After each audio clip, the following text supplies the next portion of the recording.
Screen kwolabira emboozi eno mukwano gwange olengerako amaka wabula abamu eno bulijjo bagiyita wooteri obanga bagamba nti ze zino zi hotels 5 star oba hotel ezibeeramu ababede bali abanene bannaggwadda wabula mukwano gwange kizuuse lunaku lwaleero ku batinitini ababadde tebakimanyi nti gano nago ge gamu ku gabadde amaka ga Honorable Anita Anet Among wabula nga amaaso bw'obadde ng'ogakubako gwe ng'olowooza nti eyo wooteri eri awo wooteri abantu bagendayo ne bapangisa okusulamu n'okubeera awo kumbe maka ga sipiika abadde atutwala mu paliamenti wabula wentukidde okuba nga nkuwe emboozi eno nga wakayita essaawa nnambirira amagye gajje gasaleko amaka gano kansooke nkulinkingeyo sayidi eyo mbeere nga nkuyisamu amaaso go geetegereze nnyo olw'ensonga bwenkomawo tugenda kutambula na bifaananyi byokka nga bwenkunyonnyola biki ebiri mu kugenda mu maaso ku maka ga sipiika kwokomya amaaso.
Awo nkakasa tusobola okuba nga tutambula bulungi ffenna nga tuli bumu. Amaka ago g'olaba mukwano gwange ge gamu ku maka, wulira ekigambo kiri nti ge gamu ku maka ga sipiika Anita Anet Among, agamu ku go. Oluvannyuma lw'okubeera nti essaawa 16 bweddu abakuumaddembeze bamaze mu maka ga sipiika e Nakasero, olunaku olwaleero ssaawa zigenze okuwera 9 ez'akawungeezi nga bali mu kkubo bavuga boolekera okubeera nga bagenda ku maka ga sipiika Anet Among oba Anita Anet Among amalala. Amaka gano mukwano gwange gasangibwa wali Kigo Mutungo mu district y'e Wakiso. Amaka gano mukwano gwange bw'ogalabira ebweru nga togasemberedde mu kulowooza kwo olowooza nti amaka gali awo, naye mukwano gwange geeti eno weeri, I think kankomyewo ekifaananyi kiri geeti y'amaka ga sipiika Anita Anet Among yokka geeti weeri mukwano gwange. Oyinza okutambula olugendo n'olugendo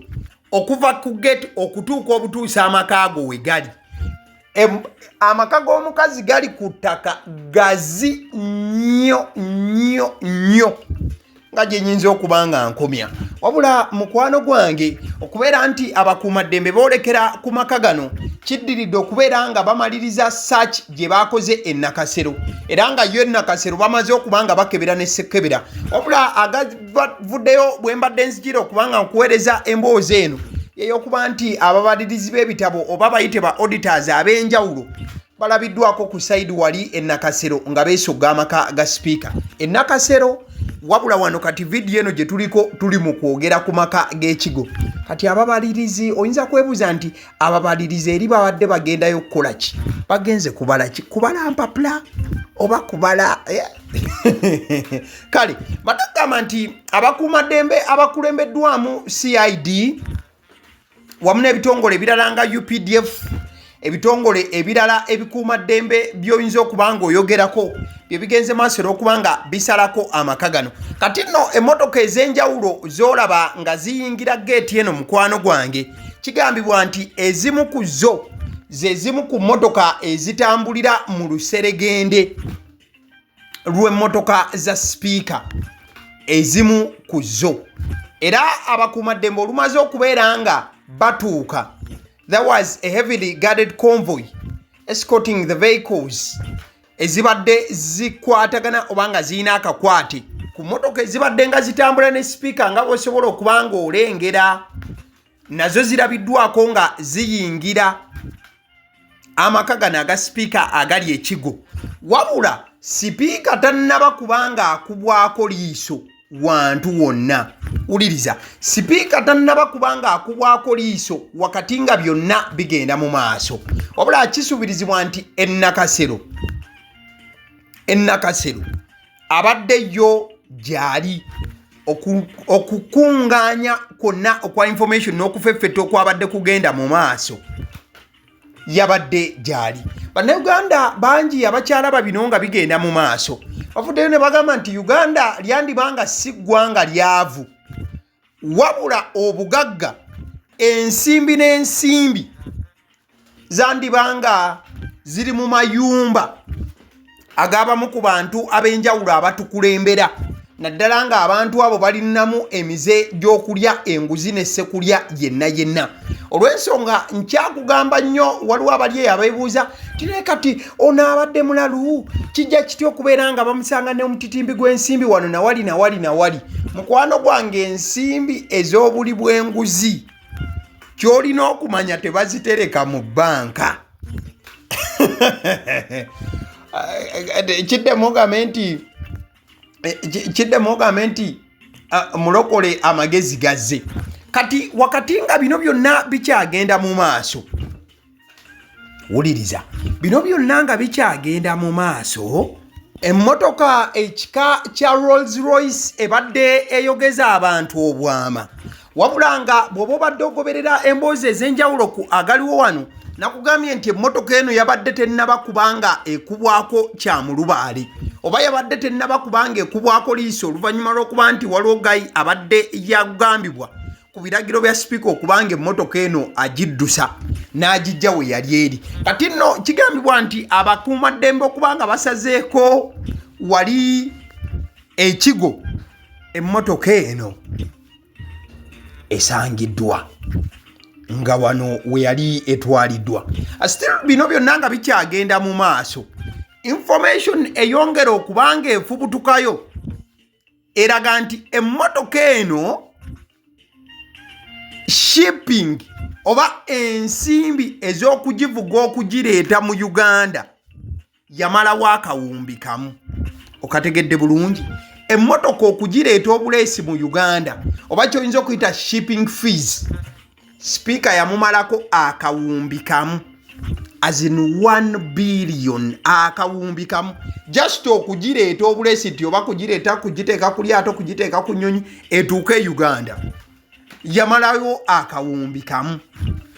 bino byonna nga bigenda mu maaso kigambibwa nti abaafunyeko ku kadde okubanga bakuba eriiso ku sipiika mbw alina kanula ku mukono mbwera embeera y'obulamu bwe nti emabega abadde talwalira tabeerangako nnyo nti nno wuno malwaliro naye nti kanula yagenze edda maaso n'okuba nga eruma ku mikono wakati ng'abakulu bali mu kubeera nga bafaakuuza ennyumba eno ennungi kwokomya amaaso ekigo bwe bamaliriza ate bagenda kugenda n'entinda nayo sipiika abadde ayina y'amaka ensonga zatandikidde nakasero tutuuse kati bali kigo wabula ate waliyo n'amaka amalala entinda nago galina okugenda maaso n'okubanga gakubibwa check wabula amaka gano agentina ng'ogaggyeko ebukedya nayo alina y'amaka mugajjukira bulungi mukwano gwange gameremenyanga muntu ago nago abasajja balina okubanga bagenda bagasaleko nago batandika okubanga bagakolako check oba okugenda maaso n'okubanga bageekenneenya okulaba obanga ddala yo teriyo bintu bisobola kubanga byongera okulimika sipiika Anita Among ku misango gy'okubeera nti abadde alya enguzi ne sekulya yenna saako n'okubeera n'obugagga obungi ennyo nnyini ddala obutajja mu musimbi gwagenda maaso nakubanga ayingiza wano nawali mukwano gwange nkugambye ennyumba osobola okugiraba nga ekusemberedde wabula bwe baggulawo geti okutambula okutuuka obutuusi weeri otuuyanye ne sekutuuyana yenna kati nno bino byonna nga bigenda mu maaso bangi bali awo bagamba nti naye sipiika alina amaka ameka buli kaseera mutugamba amaka gano kati ebifaananyi ebyo byolaba bifaananyi by'amaka ga mirundi 3 sofa agakateebwako amaaso ku mukono guno ogwa kkono amaka agasookera ddala geeg'ekigo wali olaba waggulu ge maka g'ennakasera abasajja ge baasazeeko amaka gano nno mukwano gwange galina engeri gye gaazimbibwa era nga galina security ey'ekika ekya waggulu kati gano g'olengera wano wansi mu kasonda wansi ku mukono gwa ddyo wansi ddala ge maka olubiri gali kwoleka olw'ebukedya eyo yo tebannaba kubanga batuukayo oba tebannaba kubanga batandika kwaza wabula okusinziira ku information nga bwevaayo advance team yaweerezeddwa dda okubeera nga yeebungulula amaka gano obutakkiriza muntu yenna kubanga asaalimbirawo n'okubaako engeri gy'ayinza okutaataaganya oba okukwatakwata obujulizi okubaako engeri gy'abunyoolanyoola wabula bino byonna nga bigenda mu maaso amaka ag'entinda tegannabeera mu picture wabula mu maaso awo nga no picture wakugiraba wabula waliwo omwana mulenzi amanyiddwa nga Tabs agambye nti waliyo amaka amalala agali emitiyana oba ku mitiyana road ebulaga ti agogo tegannakoonebwako kati kyolaba ku screen omukulu oyo bamuyita Sabiti Joseph Sabiti ku gundi ye abadde yateekako husband father principal press secretary to the speaker of parliament of Uganda ono yabadde akolanga principal press secretary wa sipiika omukulu Joseph Sabiti yakolanga ne ku NBS awo n'avaawo ng'afunye omulimu mu parliament munnange we bukeeredde olunaku olwaleero ng'omukulu abisanguddeko abisanguddeko ebigamba nti ye principal press secretary wa speaker abijjeko byonna n'agamba nze ndi husband ate ndi father speaker sibimanyiko ebya speaker omukulu ono abadde awolerezanga nnyo speaker n'okubeera nga amuyirawo omubiri ekitenkanika nkugambye omukulu ono abadde awolerezanga nnyo speaker n'okumuyirawo omubiri in fact alabye nga bangi ekyo bakitunuddeko era nga bakutandika okumulumba n'akawunti ye n'agikweka. These posts are protected. Tokyasobola kubanga olaba posti yonna okuva eri Joseph Sabiti. Joseph Sabiti ngambye abadde akwasaganya ebyamawulire ku saidi ya sipiika. Era buli muntu abadde ng'avaayo kubanga olina ekigambo ekikyamu kyonna kyoyogera ku sipiika. Joseph Sabiti abadde takukkiriza kugenda maaso na kubanga okola bwotyo era nga akwambalira. Kati nno bw'osobola okubanga weetegereza essaawa zino ku screen, ako ke ka sneak peek oba akantu akasobola okubanga kakulaga ebintu nga bwe bigenda maaso n'okubanga biri essaawa zino ku maka ga speaker agena Kasero. Wabaddewo oluseregende lw'abasirikale bangi n'ebimotoka bingi naki wabula weziweze essaawa 5 ez'okumakya ku Sunday olunaku olwange nakisomesi 17 May ne bagenda maaso n'okubanga bangi bagenda maaso n'okwamuka amaka gano. Wabula kitegeeza nti waliwo abakuuma ddembe abasigadde emabbalibbali w'ekkubo okulinaana main gate. Tebagenda maaso nakuba nti no bakola movements oba kubanga bayingira bwe bafuluma amakaage wabula bakyaliwo bagumbye abatonotono. Era ng'okusinziira ku mukutu ogwa The Daily Monitor kigambibwa nti Honorable Anita Among yandibanga asigaddemu munda mu nnyumba eno ey'Enakasero. Though ebitongole by'ebyokwerinda nga police wamu n'amagye tebinnayongera kubanga bivaayo kwongera kutuwa information ku kiki ddala nga bwe kiyimiridde wali Enakasero. Wabula nga bo abasajja abawanvu n'abampi basazeeko dda amakaage wali Kigo era nga kifumba kitokota butokosi. Obanga obadde muninkiri nnyo oba mukwano gwa speaker Anita Among mukwano gwange wandibadde ofukamira ku maviivi n'osaba ddunda at least mukama amukendeereze ku kibonerezo. Wabula bw'obanga obadde oli ku sayidi eri egamba nti nedda nnyabo yongera ofukamire abasajja bongere okusisinkana ebisawo bya ssente buli maka gono mwe batuuka n'okwongera okufunayo obujulizi obwongera okubanga bumuluma ne sekuluma yenna. Kale nzikiriza nkutegeeze ku bannaffe aba Honeybites bagamba nti bo omulimu gwe bakola gwa kukolera byakulya eby'abaana abadda ku masomero. Bwe tugamba abaana abadda ku masomero saabo bokka abadda ku masomero wabula n'ababeera ewaka balina package ey'ebyokulya eby'abaana mu line efaananako bwetyo. Gwe bakubire bukubizo bagambe njagala package y'ebyokulya by'abaana abali ku masomero oba abaana abalya ebyokulya. Balina ebyokulya yogera ku daddies,